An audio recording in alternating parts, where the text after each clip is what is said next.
Today is December 19th, 2022. The time is 10:07 a.m.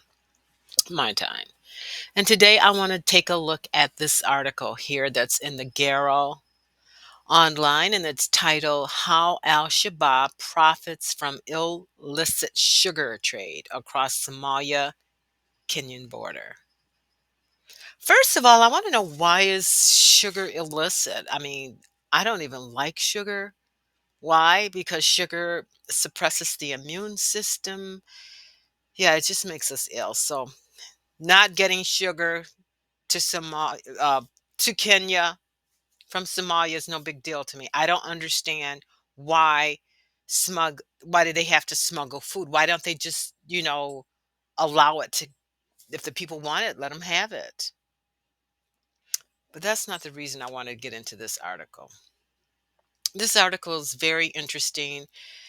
It says a lot. And it says here, illicit sugar from Somalia to neighboring Kenya could be the highest source of revenue for al-Shabaab militants, a report published by the Global Initiative Network suggests, noting the amount of taxation imposed on traders smuggling goods to the East African nation. So let's look at a map.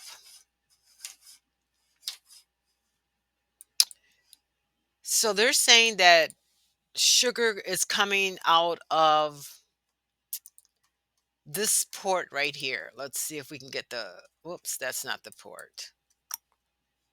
Okay, let's see. Okay, so here's the Kismayo port, and they're saying that that illegal sugar is coming into Somalia from Brazil, and that sugar is making its way to this region right here. And I've highlighted some stuff on this region to let you know that you do see that there's a police station there, right? You see that there's a police station there. And the United Nations is also right here. So it is being alleged that the sugar is coming from Kismayo, Somalia, traveling down this road and going to this refugee camp. And then the United Nations is right there. We have the police station right there. And this police station, let's take a look at it. It's interesting. So here's the police station. Let me get in there good. Okay, let's click on the police station and let's go down here, and there's some pretty interesting news over here. So we click on that, and it says here, it says African Union mission in Somalia. Let's just get to the point. It says Dublin, Somalia on May 18th, 2020. The African Union mission in Somalia, AMISON, on Sunday handed over a newly constructed police station in Duhobli town funded by the Danish government to Jubilant State as part of its mandate to boost security in line with the Somali transition plan. So they got a brand new police station. So I guess what I'm trying to say here is that this article, how they profit,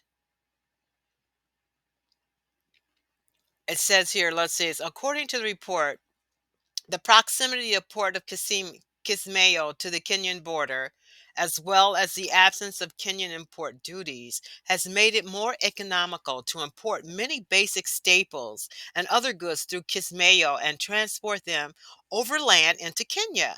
The study, dubbed Terror and Taxes Inside al-Shabaab's revenue collection machines, showed that about one quarter of the receipts derived from the taxation of vehicles transiting from Kismayo to the town of Dublin, whose main destination is the Dadaab refugee camp.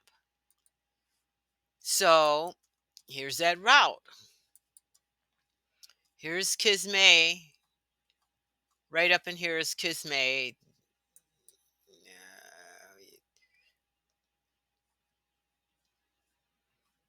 Google makes me look bad. Well, here's the Kismay port. And then it would travel all the way down this road. And here's the Kenyan, here's the Somali Kenyan border, and here's the Dublé. And you see right here, these this convoy of trucks carrying this contraband has to go directly past a newly constructed police presence to get across this border to go to this refugee camp, the Dadaab, um, the refugee camp here. So you got to ask yourself, the question is, how does Al-Shabaab travel overland across a border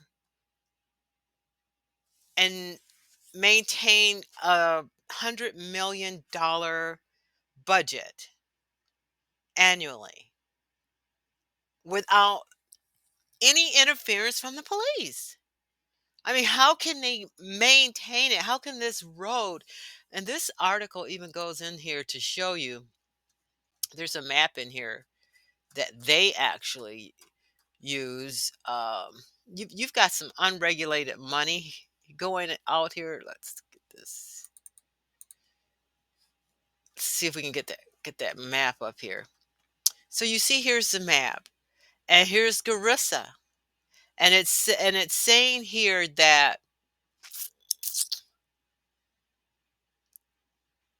I gotta make it big again so I can see this. So here's Garissa, and here's where they're going. So there's Liboa. So you can see here, this is a lucrative. And I think they may have another. No, Google makes me look so bad because I wanted to show this, but nonetheless, you have to see the map and know that if this is, you can see that here, that's Garissa County. And if they're crossing the border here from Somalia to Kenya to get on the other side to the refugee camps, how do you do it without some kind of feedback, some kind of pushback from the police station? And not only that, you have this right here is a government office, some kind of government office. Um, They're doing this out in the open. And I guess what I'm trying to say is there has to be government collusion in order for Al-Shabaab to exist. Somebody has to be on the take.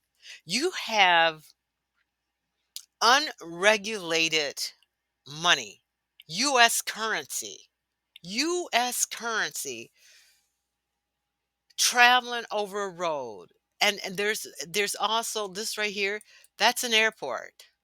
See, that's a domestic airport. And there's more domestic airports, there's airstrips. Where's all this money going? You've got unregulated money. This isn't just, how do you define Al-Shabaab? Because you have unregulated US dollars flowing through the hands of Al-Shabaab. Terrorists are conducting their business using US currency. There's another video I want to do. Hopefully, I'll get to it today because I have a lot of thoughts on this. When they're doing all these airstrikes, they're killing hundreds and hundreds of Al Shabaab people for 15 years. Al Shabaab people are handling 300,000 US dollars daily to maintain that $100 million annual budget to terrorize Somalia and Kenya and every place else. They're using US currency. So In order for them to collect $300 million, the physical collection of all this currency, there has to be infrastructure in place. There has to be some wink winks. Turn your head, ignore it. There has to be some back. Let's just put it like this. There has to be collusion with government officials in order for Al-Shabaab to continue.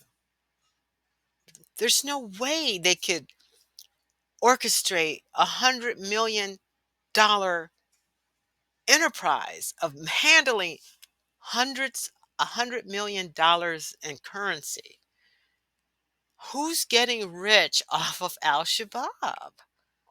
$100 million, $300,000 in U.S. currency is floating through the hands of Al-Shabaab daily. They have to be operating out in the open. There has to be government collusion.